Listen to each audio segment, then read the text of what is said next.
네, 안녕하세요. 스포츠를 좋아하는 개토TV입니다. 오늘 다뤄볼 종목은 농구인데요.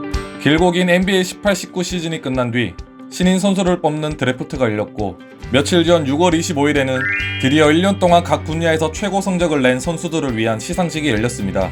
그리고 이날 정규 시즌 MVP는 그리스 출신 야니스 아데토쿤보 선수가 수상했고, NBA 선수 인생에서 단 한 번의 기회뿐이라 MVP 못지않게 가치가 높은 신인상은 루카 돈치치라는 한 청년이 받게 되었습니다.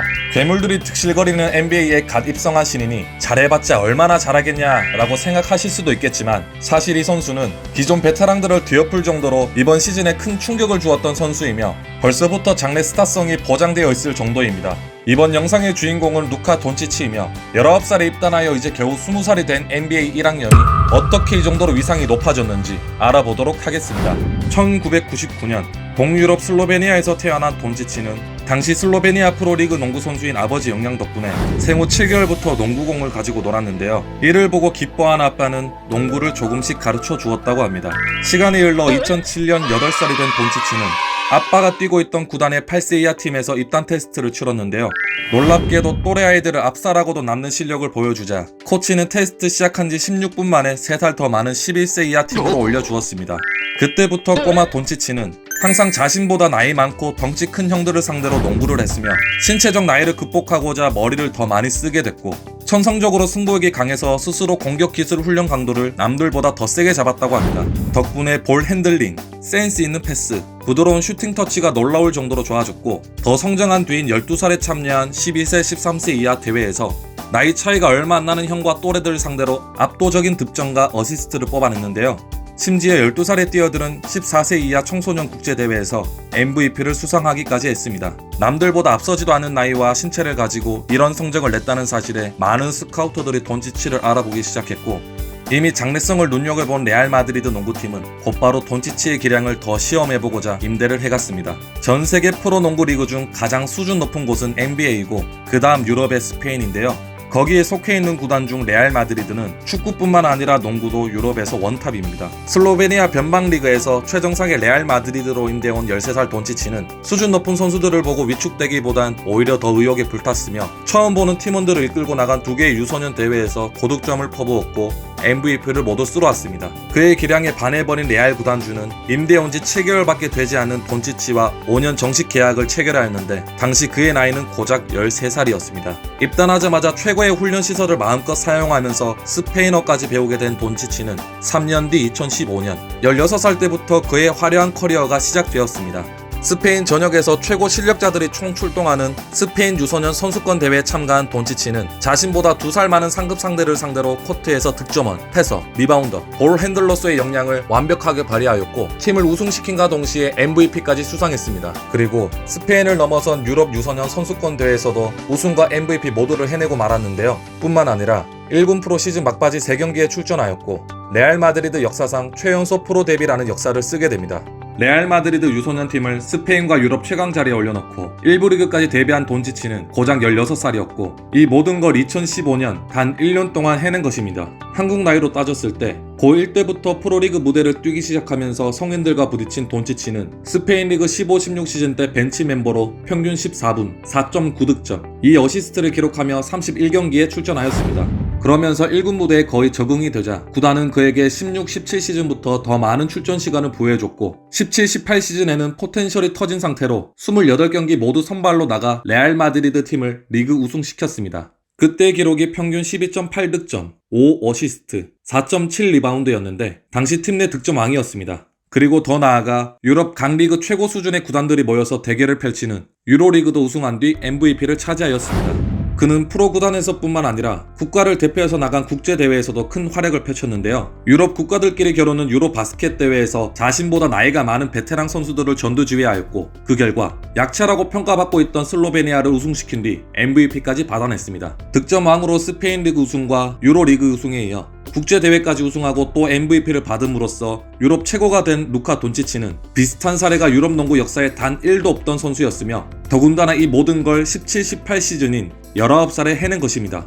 이렇게 유럽을 제패한 이 패기 넘치는 청년은 더 큰 세상으로 가야겠다고 결심한 뒤 2018 NBA 신인 드래프트에 신청서를 냅니다. 유럽에서 화려한 경력을 쌓은 돈치치는 미국 대학리그 유망주들 사이에서 당당하게 상위 3번째로 뽑혔습니다. 그를 지명한 팀은 애틀란타 호크스였는데요. 그런데 여기서 큰 사건이 벌어졌습니다. 호크스는 갑자기 돈치치를 뽑는 게 조금 마음에 들지 않는 내색을 보였고, 이를 알게 된 댈러스 매버릭스 팀이 곧바로 트레이드 요청을 합니다. 댈러스 측에서는 자신들이 5번째로 뽑은 트레 영이라는 선수랑 거기에 덤으로 미래의 1라운드 상위권 선수 지명권을 줄 테니 돈치치를 달라는 것이었습니다. 뜻밖의 해자스러운 제안이었고 최고의 거래였습니다.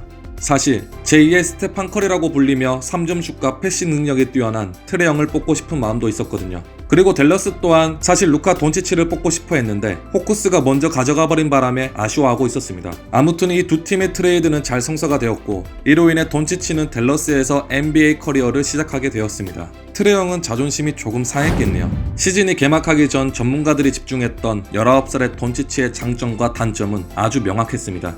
유럽 무대의 화력을 비추어 보았을 때 돈치치는 매우 젊은 나이임에도 불구하고 포인트 가드부터 파워포워드까지 모두 소화할 수 있는 올라운더형이었고, 잘 뺏기지 않는 안전한 볼 핸들링과 어려운 상황에서도 정확한 패스를 주는 침착함과 넓은 시야, 그리고 무엇보다도 가장 크게 좋은 평가를 받은 분야는 중요한 순간 공을 창출해내는 그의 클러치 능력이었습니다. 하지만 단점에선 수비를 할 때 철저하지 못한 압박과 돌파할 때 빠르지 않은 스피드와 평범한 점프력, 거기에 기복이 심한 3점 성공률이었습니다.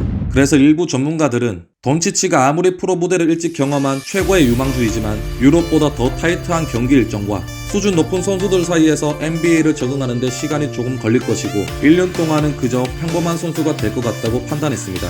하지만 어렸을 때부터 그 어떤 무대에서도 뒤처지기 싫어했던 이 청년은 시즌 개막하기 전에 열리는 프리시즌 경기들을 전부 참석하지 않고 오로지 남은 3개월 동안 훈련에만 집중하였습니다. 그리고 일부러 비공식 훈련 스케줄과 장소를 스테판 커리와 똑같이 맞춰서 그에게 슛을 비롯한 여러 가지를 배웠으며, 다른 NBA 최고 선수들이 해왔던 어려운 훈련 프로그램을 묵묵히 해내면서 18-19 시즌을 준비했습니다. 10월 17일 팬들의 많은 관심을 받으며 첫 데뷔전을 치른 돈치치는 이날 10득점, 8리바운드, 4어시스트로 그저 평범하게 활약을 했고 팀은 패배했습니다. 이때 슛 성공률은 30% 정도밖에 안 됐는데 몇몇 언론에서는 돈치치의 NBA 적응 기간이 예상대로 오래 걸릴 것 같다고 이야기를 했습니다. 하지만 그런 우려는 그날 이후로 없어졌습니다. 두 번째 경기에서는 26점을 몰아쳤고 팀을 승리로 이끌었으며 그 이후로 평균 20득점의 기록을 유지하다 7번째 경기에선 31득점을 쏟아부었고 놀랍게도 그때 슛 성공률은 61%였습니다. 그리고 2018년 11월 18일엔 우승 후보 골든스테이트와의 경기에서 24득점, 9리바운드, 4어시스트를 기록하며 팀을 승리로 이끌었는데 4쿼터 1분여를 앞두고 넣은 빅샷과 자유투 2개를 모두 넣음으로써 클러치 능력에 출중한 강심장임을 입증하였습니다. 개막전 단점으로 평가받아온 한목 중 가장 치명적이라고 생각했던 그의 스피드는 크게 문제가 되질 않았습니다. 돈치치는 어렸을 때부터 자기보다 우월한 피지컬을 갖춘 형들과 늘 경기를 해왔기에 항상 지능과 순발력, 포기하지 않는 노련함에 이어 승부사 기질이 몸에 배어있으며 이런 것들이 NBA에서도 크게 통했습니다. 그러다 12월 8일 휴스턴전에서 큰 대형 사고가 났는데요. 경기 종료 3분 전 102대 94로 8점차 뒤처지고 있던 희망 없는 댈러스를 돈치치가 극적으로 구해내는데 남은 시간 혼자서 11득점을 모두 꽂아넣고 기적의 역전승을 이루어냈습니다. 어린 선수의 맹활약에 단 1점도 득점 못해보고 패배한 휴스턴은 망연자실했고 팬들과 언론은 이날부터 돈치치가 신인상을 받을 것이라고 확신했습니다.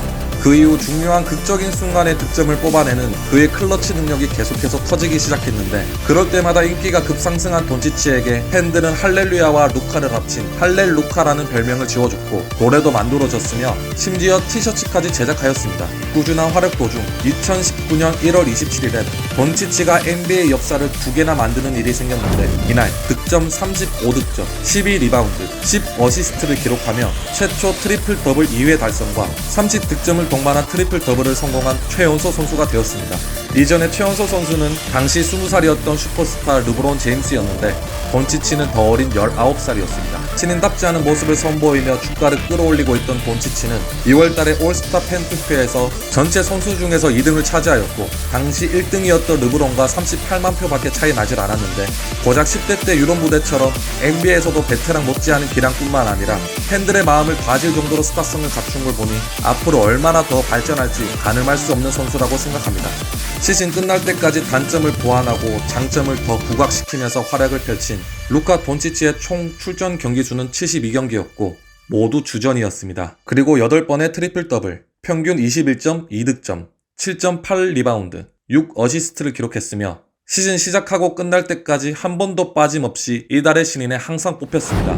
NBA 개막 전 드래프트 때 트레이드 대상자였던 트레 영도 그때 당시엔 신인상 후보로 거론되었지만 19년 2월 올스타전을 기점으로 전반기 때 경기력이 너무 기복이 심해 돈치치에게 밀렸습니다. 하지만 후반기에 그의 슛 성공률이 되살아나기 시작했고 평균 득점 또한 돈치치보다 앞섰기에 신인 왕 희망이 생겼지만 돈치치의 기량이 크게 떨어진 게 아니었기 때문에 결국 투표에서 거의 만장일치로 탈락하고 맙니다. 시즌 중간중간 돈치치를 자극하는 멘트를 날리면서 라이벌 구도를 만드는가 싶었더니 그게 오히려 돈치치의 승부욕을 자극시킨 것 같습니다. 만약 돈치치가 없었다면 트레 영이 신인상이었을 겁니다. 2000년 이후 신인상을 받은 선수 중 현재 레전드 커리어를 갖고 있는 르브론 제임스, 듀란트가 포함되어 있는데 그들의 루키 시절 기록을 제쳐버린 루카 돈치치는 그들처럼 10년차 이상 선수가 되었을 때 어떤 커리어를 가지고 있을지 너무 기대가 됩니다. 또한 앞으로 NBA 루키들은 슬프게도 팬들의 높아진 눈높이 때문에 아무리 잘한다 한들 돈치치랑 항상 비교를 당할 것 같습니다. 이 유럽 초특급 유망주에 대해서는 해야 할 칭찬이 너무나도 많지만 영상에 다 담지 못하는 게 너무 아쉽습니다. 이번 주제는 돈치치의 일대기를 간단하게 소개해드린 것이니 다음 시즌 NBA를 시청하실 때 도움이 되었으면 좋겠습니다. 이 영상을 재밌게 보셨다면 구독과 좋아요 한 번씩 부탁드리겠습니다.